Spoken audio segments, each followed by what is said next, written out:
Romans used to decorate their houses and their public buildings by painting the walls both inside and outside using the fresco technique, which is a painting technique where mineral pigments are applied on a still wet lime mortar. This seems to preserve the colors for at least 2000 years when it's well made.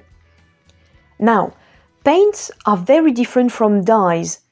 Dyes are usually made out of living material or plant material, so the leaves, the roots, flowers, sometimes the berries, even fungi or mushrooms or lichens that grows on trees.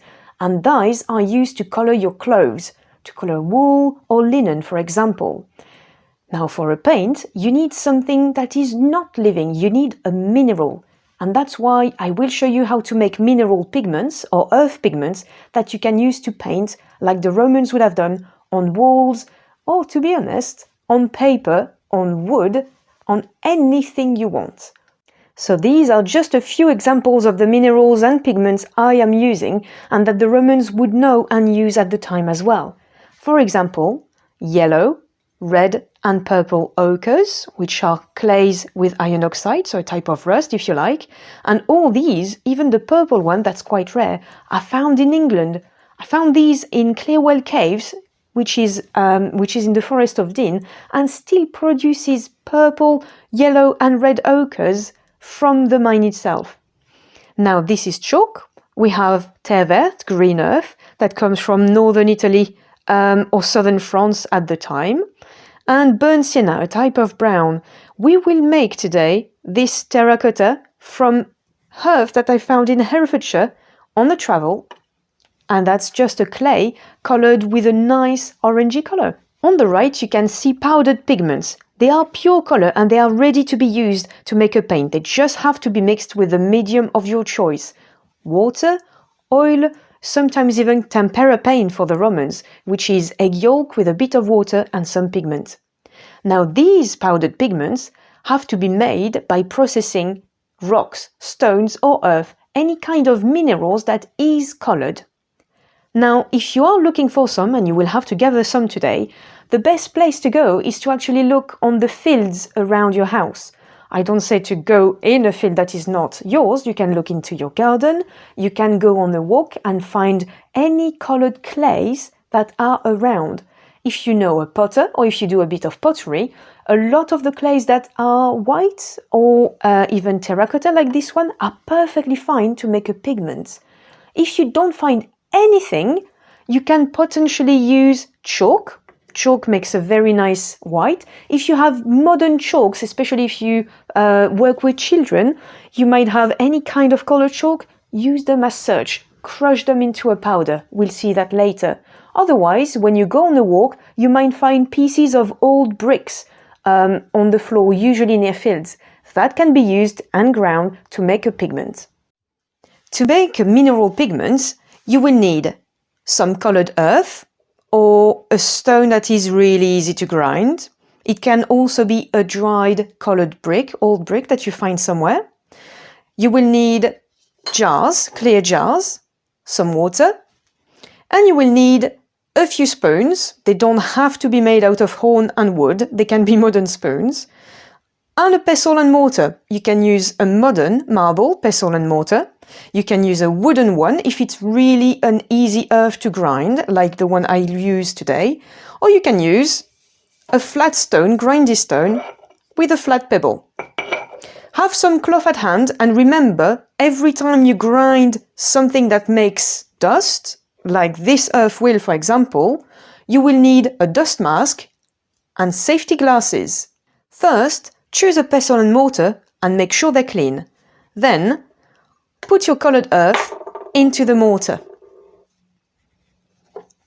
Put your dust mask on and your safety glasses and begin to crush the earth.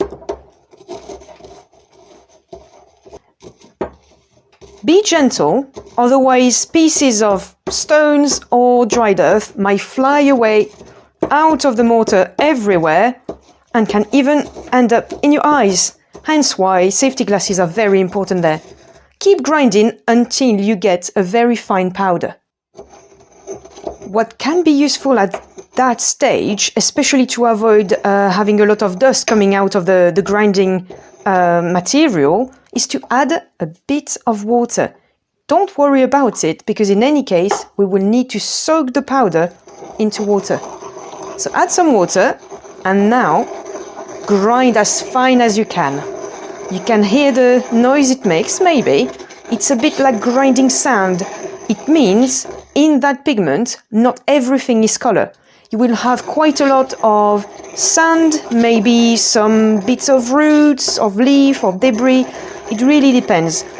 We want to be able to grind. We want to grind everything as much as possible, but don't worry if you're not able to grind perfectly. That's normal. Right, this is ground enough. Now, you can already see the color that it will have. We will have to pour everything in one of these jars. So don't hesitate to pour once, add some water to your mortar, really go around and get all the dust, all the powder, all the color out of the mortar into the jar.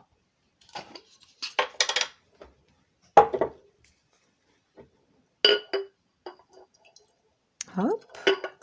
You see there's still quite a lot of powder and color inside it, so don't hesitate to rinse it. Add a bit of water, swirl around and keep going. You can't really have too much water. You want quite a lot of water with all your powder. If you can, do that outside.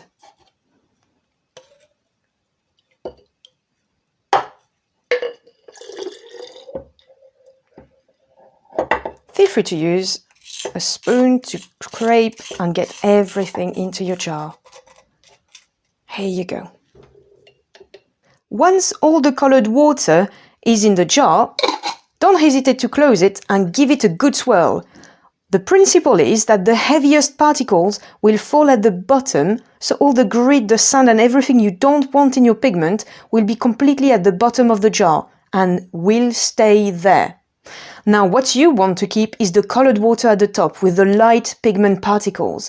And that will happen only if you leave it to rest for at least a few minutes, sometimes hours, sometimes days. But for any clays and, well, quite easy to grind colors, I think about 10 minutes to half an hour should do.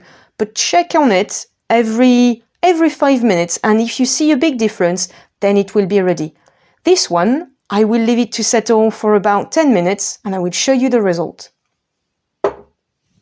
All earths are different, so all pigments are different, but this one is extremely fast. After 2 minutes, you can already see that there's a layer of silt and grit at the bottom, then a layer on the top, which is the pigment, and the water is almost clear. Yes, it is colored still, but all the powdered heavy pigment is now on top of the silt at the bottom.